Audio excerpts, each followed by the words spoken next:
She said he was a demon beyond even a Shakespeare could paint. Even Shakespeare was brought into this story. This is the most British story of all time. The excitement is real. It's breakfast food. It's my favorite. Hi, hello and welcome. This is Last Meals. I disappeared on you last week and gave you another video instead. Ain't I delightful? But what we're eating today? We're eating eggs and bacon, simple breakfast.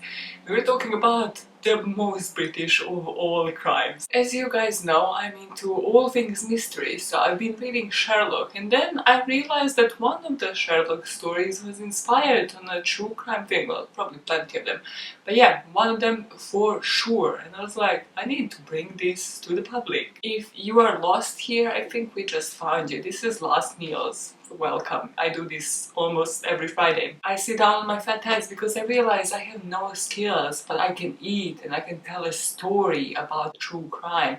So Last Meals is all about merging those two. Usually it is their last meal because they have done a bad deed in their life and they ended up like on a death row and shit. Yeah, I know. Don't do it, kids, because then you can have this meal every day and not just as your last meal. Yeah, there is always a moral to every story, Maja, but I wanna really dive into this. So let's kick it.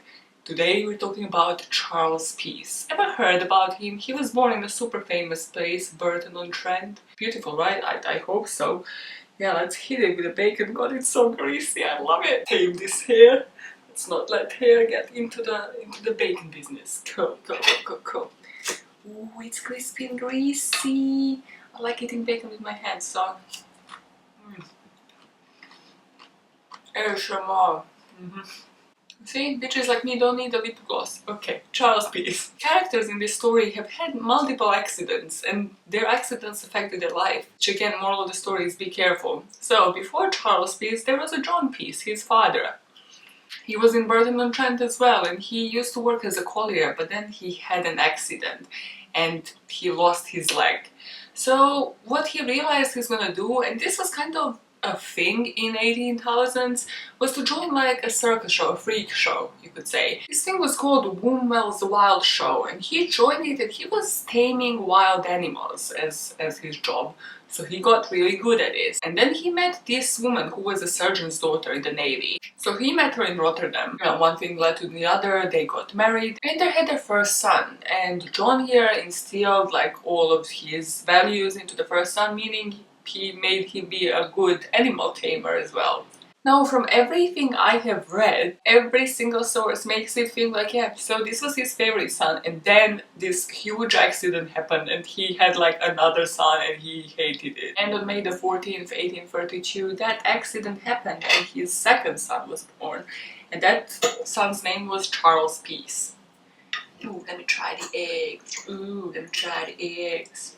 You having lunch? Do you eat while you watch me? Because this is like a conversation among friends over lunch, right? This is what I talk to my friends about, and they're like, great, thanks, Maya, let me tell you about my life. So Charles was only 14 when he had this accident. He was like at a mill, he was working because again it's the 18,000s, so like this red hot steel fell on his leg just below his knee and it just left him crippled for life. Of course, what is Charles gonna do? He's gonna try and follow his father's footsteps. So he learned to play a violin with only one string, and he was even known as the modern Paganini. He used to appear in these freak shows and different entertainment things, different fairs, and just like try to get some money. But obviously this wasn't about to make him super rich, and he felt entitled to more. So what he does, he starts burglaring houses. At this time, Peace is living in Sheffield. So he's in Sheffield and he starts robbing people's houses. So first thing he stole was a gentleman's watch, and then he just moved on to burglarize people. So in 1851, he burglarizes this guy's house, he gets caught and gets sent to prison. However, his past employer was just like, nah, he's a good guy, this is like his first offense, come on, let him go. So they do, and he only served like a month in there. Obviously, this kind of escalates, and he just continues robbing places in Sheffield. But he makes a mistake. He starts robbing rich people's houses, and we know that's a no-no. So 3 years after that, in 1854, he gets arrested again. It's a yoke. It's a yokey business. And this time around they're like, no, you get to serve time. So he gets 4 years. And now in 1858 he gets out of the prison. He's like, listen, let's go back to violin thing, like as like the main occupation, but his actual main occupation was still burglarizing places. And he's like, new leaf, I'm gonna move. I'm gonna move to Manchester. I'm just gonna keep moving, and that's it. Now in Manchester in 1858 he robs these people's house, but because he was just not really great at this occupation of his, you know, he should have stuck to violin, maybe improved his skills there. No. So he robs this place and then conceals everything that he has robbed, right, in a hole in a field. He just digs a hole, but then he doesn't really camouflage it, he gets too lazy, doesn't really cover it. So this police officer discovers like there's like a random bump in freaking soil. Also, how deep? Where did you go? Where did you go, man? You didn't go into the forest, did you? And this police officer just chilling there because that's what I did in 1858. They didn't have anything else to do, so he's just chilling there in the field waiting for Charles Peace to come back. And yeah, he does, and they catch him, well, red-handed, because why the hell are you in this random road, standing by this random hole, police officer and Charles Peace. So they catch him, and this time he gets 6 years. So again, he spent 6 years in prison. So he gets released in 1864. Of course, he goes Sheffield, because his family was mainly now in Sheffield. But then he turns to Manchester, because he's like, well, this is, you know, where I started robbing, also nobody knows me. There's less chances of catching me. Well, on this next robbery that he gets caught for, he said, again, he had just done a dumb thing. He's like, well, you know, had I not had whiskey, you would have never caught me. But then don't rob people, don't have whiskey when robbing. This guy just did not understand life. And on this occasion, they're done with him. They're like doubling it every time. So this time he gets 8 years. So he's in Wakefield prison, and in 1866 he's like, listen, I'm gonna try and escape. Now everybody, cue the prison break song, what are you doing? His escape plan, right? First of all, he manages to smuggle a small ladder into prison. Hell knows how, but yeah, he managed to smuggle a small ladder. Then he uses a tin, you know, they were giving people tin, like a tuna tin or whatever the hell, so he just manages to get a tin, which is metal, which is why those things are not allowed in prison. So he makes a saw out of that tin. So he's just like refining it every day until it can actually cut. Then he cuts a hole in like the ceiling of his cell. Now he, with that ladder, gets out. But then the warden, who is just like checking upon all of these prisoners, catches him, sees that he is gone, and he's like, where the hell is he? What Charles managed to do is just go across the roof and then drop into the governor's office. So the governor of the prison actually used to live there and like have his bedroom and stuff. So he's there trying to find cover for a couple of hours, and then he's like, okay, shit. So he's just like walking around, goes into the governor's bedroom, and that's when he got caught. Just not smart. Just sucks at robbery. Just stick to violin, stick to something you're good at. So in 1872 he finally gets out of this prison. Well, actually during his prison sentence, due to his prison break, he was moved, so he went to like 3 other prisons as well. So he gets out and he enamors this, why do I say enamors in every video? Yeah, he fondles, that's not a word either.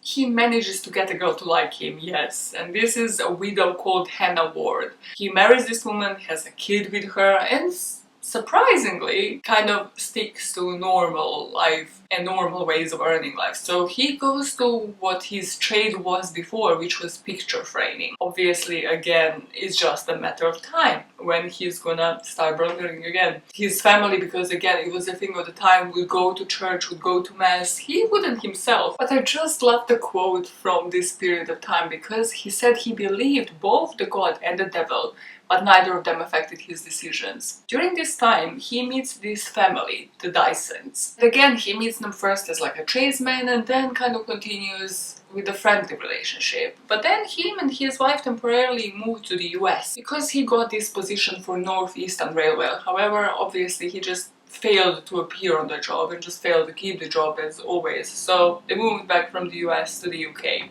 Now Peace is back in Manchester and he's like, well, I'm not making honest living out of this violin thing, so I'm gonna use this violin case to put some rubber tools in it, and then it will just appear, hey, I'm coming from a violin lesson.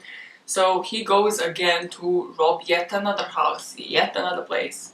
And on this occasion, just like every other, he gets caught in the act. So the police officer gets caught, and now Charles shoots, and he kind of tries at first to shoot like wide range, sort of just to kind of freak out the police officer and run away. However, the police officer isn't backing down, like, yo, I'm the police. So he shoots directly at him and kills this police officer. However, he doesn't get blamed for it, and I think this was where, I mean, it was definitely luck because he was just a dumbass criminal. However, I think this was his intention by moving to Manchester in the first place, because the infamous Hebron brothers from the neighborhood actually got arrested for this crime, because people are like, well, this is kind of their modus operandi. Charles just made himself known. He even appeared at trial. It's like, yeah, definitely wasn't me. Just arrest these innocent people for this crime. And he gets off scot-free again. So what will be his downfall? He has clearly served time, clearly served sentences, but what is the one that is gonna bring him to the death row? As with everything in life, it has to do with pussy. The way that you just said that, like, the most serious thing you have ever said in your life. Remember the Dysons? Yeah, I didn't just mention the name for nothing. He apparently had a relationship with Mrs. Dyson. She denied it to her grave. But it kind of got super uncomfortable in a way that at least Mr. Dyson thought that, you know, the two of them were more than just acquaintances. Mr. Dyson throws a card that says, Charles Peace is not to interfere with my family, into Charles Peace's garden. And Charles Peace is like, yes, super threatening. But I mean, in that time, that kind of was a declaration of war, or whatever you want to call it. So Charles Peace wasn't threatened. He was more like, yeah, I will have my revenge. So on July the 1st, 1876, Charles just goes flat out and faces Mrs. Dyson and just tells her, listen, I'm gonna blow your brains out and your husband's brains out if you don't leave him for me. And she's like, yeah, no. And he moves on to say, well, I'm here to annoy you and I'll be there to annoy you wherever you go. These are some of the most British quotes that you will ever hear. So she's out there thinking like, yeah, that ain't threatening. However, Charles Peace did mean business this time. So on 29th of November, he actually goes out and has planned to kill Mr. Dyson, because then, yeah, his wife can be his, you know, like. And he makes them both come to the porch, and then just, like, the wife is screaming, but nobody hears it. He shoots Mr. Dyson twice, and one of the bullets goes right through his temple, so he is dead on the scene. The wife is just screaming after him, murder! You villain! You killed my husband! Which is like a tad dramatic, kind of like try maybe to get your husband help, but yeah, the husband is already dead. Now this is when Peace is out, and he this is when Peace leaves and goes to Hull, which is where his wife had an eating house, which I suppose is this, or like boarding house kind of thing, but in 18,000s. And he hides, and he's like, listen, you need to cover for me, and I just need an alibi, nothing happened, it's fine, you know, I'm not a cheating bastard, it's cool. The police is kind of like on the lookout, because Mrs. Dyson is like, yeah, it's Charles Peace, like, you know the guy. So they go to his wife first, obviously, and they go to this eating house. And in this eating house, they are just looking everywhere. But it was kind of like one of those semi-detached places. You know how those places look like? So half of the place is like somebody else's property. So Charles Peace, to conceal himself, goes and hides behind a chimney stack. So this guy is technically hiding in a chimney, and they don't find him because he knows the perfect hiding spot, apparently. Imagine if the police was just like, hey, can you just light up a fire, yeah, that thing? This would have ended a lot differently. But Charles is now spooked, and he leaves his family, goes to Nottingham, and starts changing his appearances. He was really famous for being just a master of disguise, and every single article I have read said that he had rubbery features, which you don't understand until you see the picture of him, and then you're completely understanding. He would color his hair, he would change his beard, he would put like all these different kind of like accessories, sometimes mustache, sometimes different things, you know, put a different cap, and his face was just quite distinguishable, but like, again, it could easily be changed. In Nottingham, in this lodging house, he meets a woman with a maiden name Susan Gray, and she will kind of snitch on him, because little did Charles know that there was a reward on his name now, and the reward was £100, which at the time was a big deal. Charles Peace, wanted for murder on the night of the 21st. He is thin and slightly built, from 55 to 60 years of age, 5 feet 4 inches or 5 feet high, grey hair, beard and whiskers. He lacks use of 3 fingers of left hand, walks with his legs rather wide apart, speaks somewhat peculiarly, as though his tongue were too large for his mouth, and is a great boaster. He is a picture frame maker. He occasionally cleans and repairs clocks and watches, and sometimes deals in oleographs, engravings and pictures. He has been in penal servitude for burglary in Manchester. He has lived in Manchester, Salford and Liverpool and Hull. So Susan Gray is out there being like, hey, I want to get some of this money. So she's like, listen, I think the man that you're looking for is staying in this house. He is a boaster, like, I mean, he kind of told me he's Charles Peace, but he also wears spectacles now. He has colored his hair, he has like removed his beard. So, you know, some of this description doesn't match it. I'm pretty sure he wouldn't just be bragging if it wasn't him. Police comes and they actually come while the two of them are in bed. And while Charles is like, well, this is so disrespectful, like, please wait downstairs while I dress. And as in the most British fashion of all, they do. And Charles just legs it. He just goes through the back door and escapes. So he legs it and he goes to Hull. And in Hull now he realizes the family house and like his wife's job, everything is monitored by the police. So he's like, okay, this ain't a good time for me right now. So he goes to London. He's like, hey, this is a place for a fresh start. I haven't committed any crimes there. Nobody knows me. And that worked for about 2 years. He even established, like, formed a life there. He met this woman, Susan Thompson, and she was kind of, you know, okay with his lifestyle because she was selling the stolen goods that he would go. So he would just pretend he's a normal person during the day. Every single night he would go to burgle people's houses and he would always take his violin case. Now at this point this violin case was full of shit, okay? It had like a small leather, it had chisels, knives, a life preserver, whatever that is.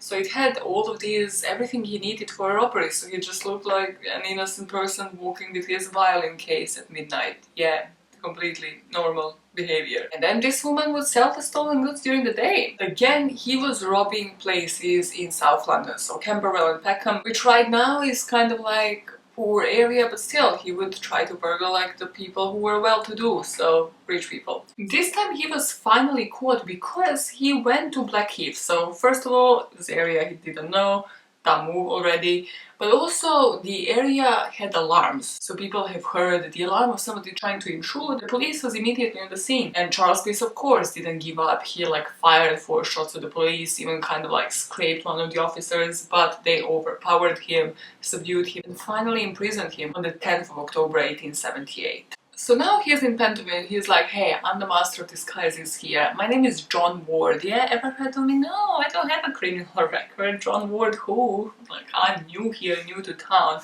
So he's just playing buff, but he's also corresponding with, from these articles I read, he's a business colleague, which he committed crime. He didn't do legitimate business. You don't communicate with other criminals while doing this because they're gonna snitch on you. So this colleague was like, oh yeah, his actual name is Charles Peace, like, he's lying to you. They're like, oh my god, we actually know of this guy.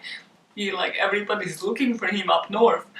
So the police is like, sorry mate, we're just gonna have to transfer you to Sheffield to go to court, and then, you know, they're gonna make your decision because that's where you're from technically. Now they go to Sheffield and they're actually like, hey, listen, like, you kind of need to hold him in London, you know, the court is gonna be adjourned in X amount of days. So they go back. And now, on the way back, because back then they were transporting these prisoners by train, on the way back Charles Peace does not give up. He saw that it was like a hot day and somebody kind of opened the window a bit, and he was like, hey, listen, I'm small, I can fit through this. So when the police wasn't looking, he literally tried to run out and like jump out of the train. They're like trying to pull him by his legs, but he manages to actually jump out of the train. But unfortunately, because of how his luck worked in life and because of the motion and everything, he was actually just found unconscious by the tracks. So like the police had to run, please stop the train, we have somebody that jumped out. Luckily he actually didn't wake up and they actually got him back on the train and back to Sheffield. At his trial, it was a candlelit trial. Wait, let's do this. It was a candlelit trial. Whoa, a romance. Yeah, boy, this magical button does things. But it wasn't this romantic or amusing. No, he complained that it was cold because it wasn't just heating, it was just the candles, right? So he just complained, he groaned, he moaned, he was like, this is such huge injustice, this is such huge injustice, I am John Ward. But who ruined him in the end? Mrs. Dyson. Because she called him a demon. She said he was a demon beyond even a Shakespeare could paint. Even Shakespeare was brought into this story. This is the most British story of all time. This execution, this line gets me every time. I'm sorry, it's a cry, laugh cry a bit. So his execution, yeah. Well, actually, his trial had a bit more gems to it. Basically, it was just wild. It was something that would never happen today, but it just makes you feel like, why was I not born in 1800s? No, I definitely was supposed to be born in this era, but listen. The judge was just like, yep, you're taking a piss. Like, you didn't fire this gun accidentally, right? Because that was his whole defense. Like, every time he fired a gun against somebody, it was just accidentally. They even provided a gun to the jury, and they were like, hey, yeah, you hold the gun and if you see if it can trigger accidentally. Yeah. The jury was like, sure, we'll do that. It's 1878, this is what we do, this is the excitement of the day. So they tried, and were like, oh yeah, it doesn't trigger accidentally. I hope that gun didn't have any bullets in it. That's another information I couldn't find on the internet. So they announced him guilty, they only took like 10 minutes. And he was to be sent to the gallows, and the judge at the trial was like, hey, do you have like any last words, anything else you want to say? And he was like, well, it's no use of my saying anything.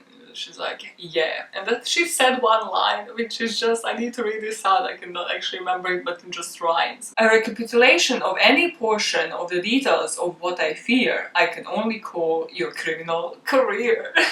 Please somebody make a jingle out of this. Now, because he was in prison, with every single correspondence, he would like have this paragraph, this rhyme, lion-hearted I've lived. And when it comes to it, lion-hearted, I'll die. And then like everybody else was like, yeah, that was just him attributing himself as lion-hearted. Literally nobody else would have described him like that. But sure, it's one of your last days. Do what you wish. So on February 24th, like a day before his execution, his family, remember his actual wife and kids, yeah, those people, yeah, they came to visit him. And he asked them like, hey, do you want to ask me anything else? And they were like, yeah, one last thing we wanted to do with you is to pray with you. So it's like, cool, yeah, let's pray, whatever. He prayed them, he blessed them, and then he told them, listen, just sell all of the stolen goods, yeah, just make some profit out of it. Please continue my legacy. And now as his wife is leaving, he actually gave her this funeral card that he designed himself. And it said, in memory of Charles Peace, who was executed in Armley Prison, Tuesday, February 25th, 1879, aged 47. For that I done, but never intended. So we come to that fateful day and his last meal, and yes, he asked for eggs and bacon. He asked for bacon to be extra salty, which I don't get, like, just put salt on, like, bacon is already salty as shit, okay?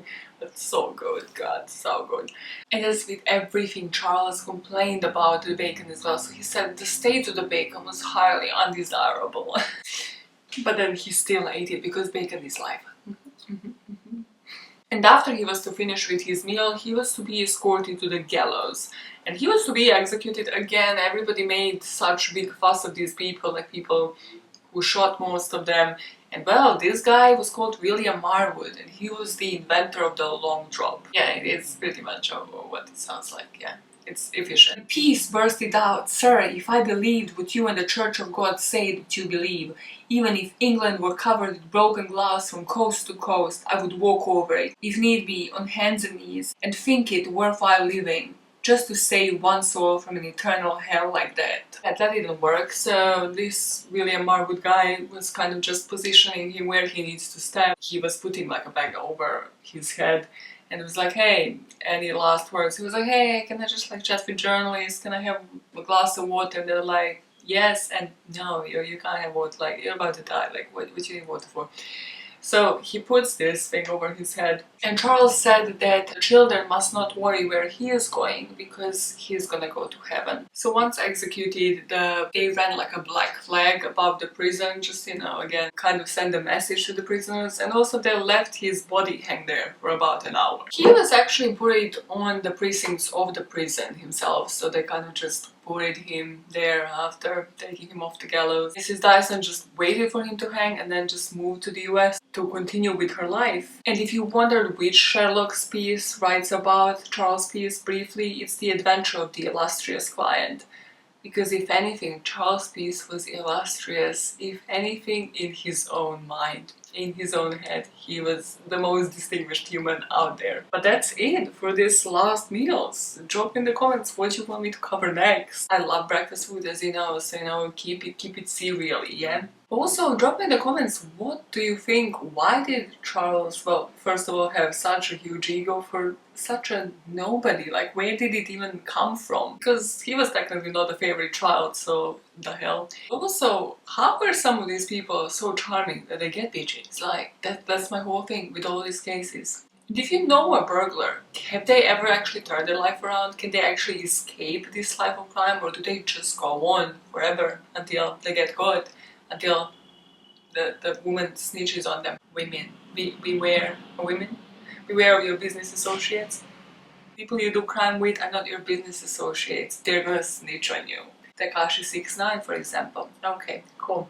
This is droning on. So, yeah, don't forget to like this video, to subscribe if you like this kind of content, because I'm here for you most Fridays with the new setup here. Look at this. In the meantime, you know, keep appreciating your next meal as if it was your last, and keep not doing bad deeds. I have nothing else to tell you, there's nothing else to say, so this is a goodbye.